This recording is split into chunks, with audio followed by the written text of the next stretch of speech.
नमस्कार दोस्तों, कैसे हैं आप? आई होप कि आप सब अच्छे होंगे। दोस्तों, आज के इस वीडियो में हम सॉल्व करने वाले हैं प्रीवियस ईयर के क्वेश्चन, विषय हिंदी के। हमारा पहला प्रश्न स्टार्ट होता है। पहला प्रश्न है, एक बालक में भाषा अधिग्रहण करते समय सर्वप्रथम किसका प्रयोग होता है? ऑप्शंस दिए गए हैं, भाषा समझ का, ऑप्शन बी ध्वनियों का, या फिर निरर्थक शब्दों का, या शुद्ध उच्चारण का। तो एक बालक में भाषा अधिग्रहण करते समय सर्वप्रथम निरर्थक शब्दों का प्रयोग होता है। ऑप्शन सी यहाँ पे सही उत्तर हो जाएगा। ये जो प्रश्न हम सॉल्व कर रहे हैं, ये 6 मार्च 2022 को सेकेंड शिफ्ट में आए हुए एग्ज़ाम्स के क्वेश्चन हैं और प्राथमिक शिक्षक पात्रता परीक्षा के लिए बहुत ही इम्पॉर्टेंट हो जाता है एग्ज़ाम की तैयारी से पहले ओल्ड पेपर का सॉल्व करना। चलिए दूसरा प्रश्न देखते हैं। भाषा शिक्षण के अंतर्गत भाषा के अधिगम हेतु सबसे अनिवार्य पक्ष क्या है? ऑप्शंस है सुनना तथा पढ़ना, सुनना, केवल पढ़ना या केवल लिखना। यहाँ पे आंसर हो जाएगा सुनना। तो भाषा शिक्षण के अंतर्गत भाषा के अधिगम हेतु सबसे अनिवार्य पक्ष है सुनना। अगला प्रश्न, निम्न में से कविता शिक्षण का मुख्य उद्देश्य क्या है? ऑप्शंस दिए गए हैं, छंद अलंकार से परिचित कराना, विभिन्न प्रकार की कविताओं से परिचित कराना, कविता में रसानुभूति कराना, या गद्य एवं पद्य का उचित प्रयोग सीखना। तो इसका मुख्य उद्देश्य है कविता में रसानुभूति कराना। Option C. अगला प्रश्न है, मातृभाषा का अर्जन बच्चा कैसे करता है? तो मातृभाषा का अर्जन बच्चा जो है साहित्य से करता है। ऑप्शन बी यहाँ पे सही उत्तर हो जाएगा। अगला प्रश्न, एकांकी पाठक मुख्यतः किस में सहायता करते हैं? ऑप्शन से वाक्य संरचना की जानकारी में, अभिनय की कुशलता, लेखन कौशल का विकास, संदर्भ के अनुसार उचित उतार चढ़ाव के साथ बोलना। तो एकांकी पाठ्य मुख्यतः जो हेल्प करते हैं वो संदर्भ के अनुसार उचित उतार चढ़ाव के साथ बोलने में हेल्प करते हैं। अगला है, भाषा शिक्षण की कौन सी विधि मातृभाषा को मध्यस्थ बनाए बिना दूसरी भाषा को सिखाने पर बल देती है? ऑप्शन है द्विभाषिक विधि, अनुवाद विधि, व्याकरण एवं अनुवाद विधि, या प्रत्यक्ष विधि। तो आंसर हो जाएगा प्रत्यक्ष विधि। अगला प्रश्न, गृह कार्य के बारे में कौन सा कथन उचित है? ऑप्शंस हैं, गृह कार्य देना अति आवश्यक है। दूसरा, गृह कार्य अभिभावकों को व्यस्त रखने का उत्तम साधन है। तीसरा, बच्चों की क्षमताओं स्तर के अनुसार गृह कार्य दिया जाना चाहिए। चौथा, गृह कार्य कक्षा में किए गए कार्य का अभ्यास मात्र है। तो गृह कार्य क्यों दिया जाना चाहिए? तो यहाँ पे हो जाएगा बच्चों की क्षमताओं स्तर के अनुसार गृह कार्य दिया जाना चाहिए। ऑप्शन सी यहाँ पे सही उत्तर हो जाएगा। फिर है अगला प्रश्न, निबंध रचना में इसके दो गुणों कला पक्ष एवं भाव पक्ष का ध्यान रखा जाता है। तो वो दो गुण कौन से हैं? तो यहाँ पे जिसमें आगे क्वेश्चन से विचारों की क्रमबद्धता का संबंध किस पक्ष से है? तो दो गुण होते हैं, ठीक है, एक कला पक्ष एक भाव पक्ष, लेकिन विचारों की क्रमबद्धता का संबंध इन दो गुणों में से किस गुण का है? तो वो है कला पक्ष का। ऑप्शन ए सही उत्तर हो जाएगा। अगला प्रश्न, कक्षा 1 के बच्चे अपने खालिस्तान एवं खालिस्तान से प्राप्त बोलचाल की भाषा के अनुभवों को लेकर ही विद्यालय आते हैं। तो कक्षा 1 के जो बच्चे हैं अपने घर परिवार एवं परिवेश से प्राप्त बोलचाल की भाषा के अनुभवों को लेकर ही विद्यालय आते हैं। ऑप्शन बी यहाँ पे सही उत्तर हो जाएगा। अगला प्रश्न है, कक्षा 1 और 2 के शुरुआती समय में पढ़ने का प्रारंभ किससे हो और किसके लिए हो? तो जो कक्षा 1 और 2 के शुरुआती समय में पढ़ने का प्रारंभ जो है वो अर्थ से होना चाहिए और किसी उद्देश्य के लिए होना चाहिए। तो ऑप्शन हो जाएगा अर्थ एवं उद्देश्य, ऑप्शन ए। अगला प्रश्न, बच्चों में सीखने से होने वाले प्रभावपूर्ण परिवर्तन क्या है? तो बच्चों में सीखने से होने वाले प्रभावपूर्ण परिवर्तन ऑप्शंस हैं, व्यवहार परिवर्तन, व्यक्तिगत प्रेरणाओं में परिवर्तन, व्यवहार परिवर्तन और विकासात्मक परिवर्तन। तो यहाँ पे आंसर हो जाएगा ऑप्शन ए, व्यवहार परिवर्तन।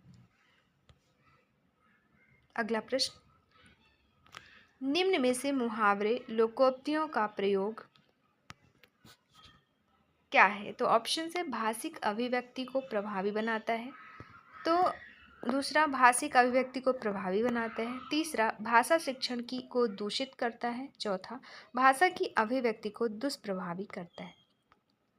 तो यहाँ पे आंसर हो जाएगा ऑप्शन बी, भाषिक अभिव्यक्ति को प्रभावी बनाता है। मुहावरे और लोकोक्तियाँ जो होते हैं वो भाषिक अभिव्यक्ति को प्रभावी बनाते हैं। अगला प्रश्न, निम्न में से उच्च प्राथमिक स्तर पर अपनाई जाने वाली भाषा शिक्षण युक्तियों में से आप किसे सबसे कम महत्व देंगे?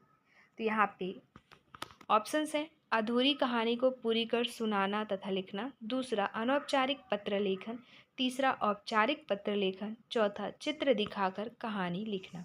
तो यहाँ पे आंसर हो जाएगा अधूरी कहानी को पूरी कर सुनाना तथा लिखना।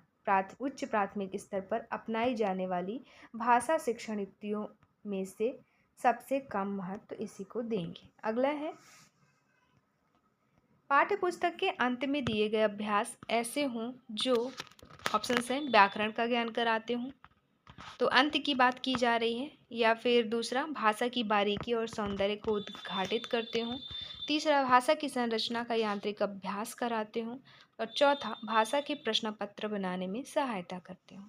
तो यहाँ पे आंसर हो जाएगा जो पाठ्य पुस्तक के अंत में दिए गए अभ्यास ऐसे हों जो भाषा की संरचना का यांत्रिक अभ्यास कराते हों। ऑप्शन सी सही उत्तर होगा।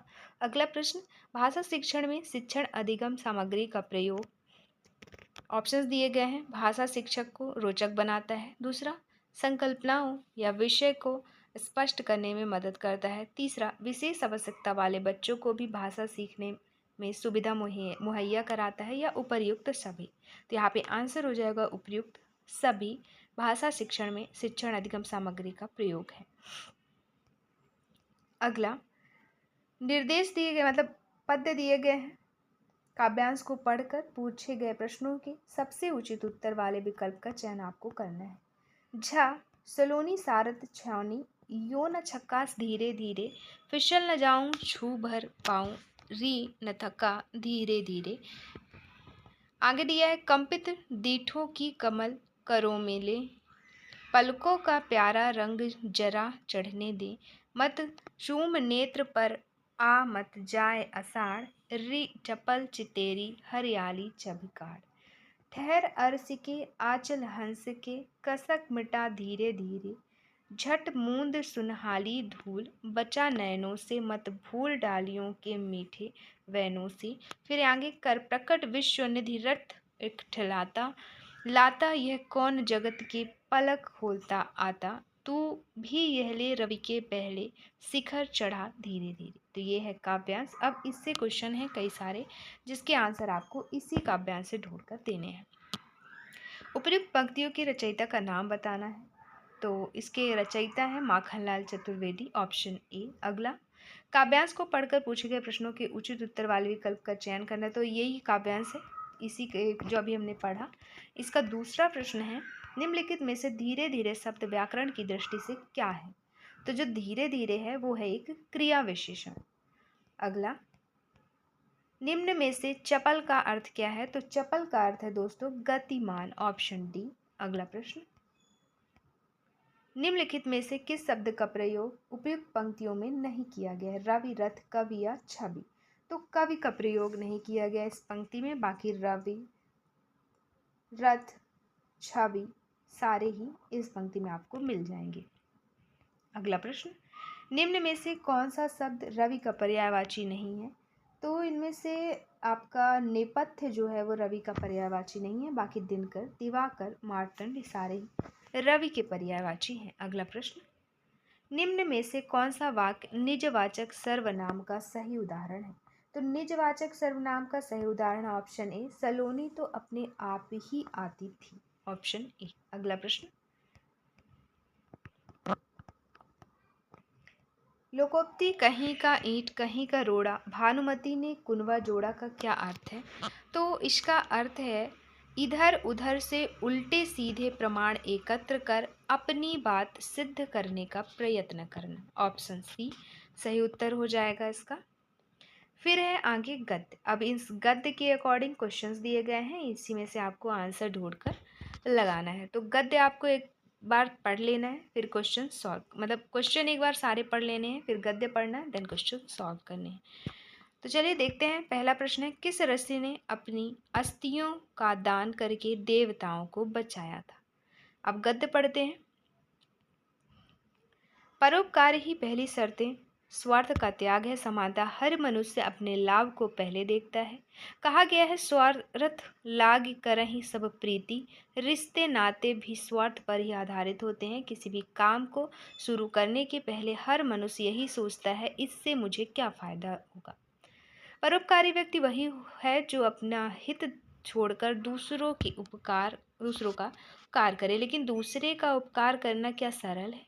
परोपकार के लिए बहुत बड़े नैतिक साहस की आवश्यकता होती है, क्योंकि परोपकार वही कर सकता है जो आत्म बलिदान के लिए तैयार हो। महर्षि दधीचि के पास देवता अपनी समस्या लेकर गए। उन्हें वृत्तासुर को मारने के लिए वज्र बनाने हेतु उनकी हड्डियों की आवश्यकता थी। दधीचि ने अपने प्राण विसर्जित कर अपनी हड्डियां दान दे दी। कितना बड़ा त्याग था। इस प्रकार दूसरा उदाहरण राजा शिवी का है, जिन्होंने कबूतर की रक्षा के लिए बाज को अपना मांस काट काट कर खिला दिया। परोपकार के लिए व्यक्ति सहिष्णुता अर्थात सहनशीलता का होना भी आवश्यक है। भगवान शंकर के पास हलाहल को सहने की शक्ति थी, इसलिए वे हलाहल का पान कर नीलकंठ कहलाए।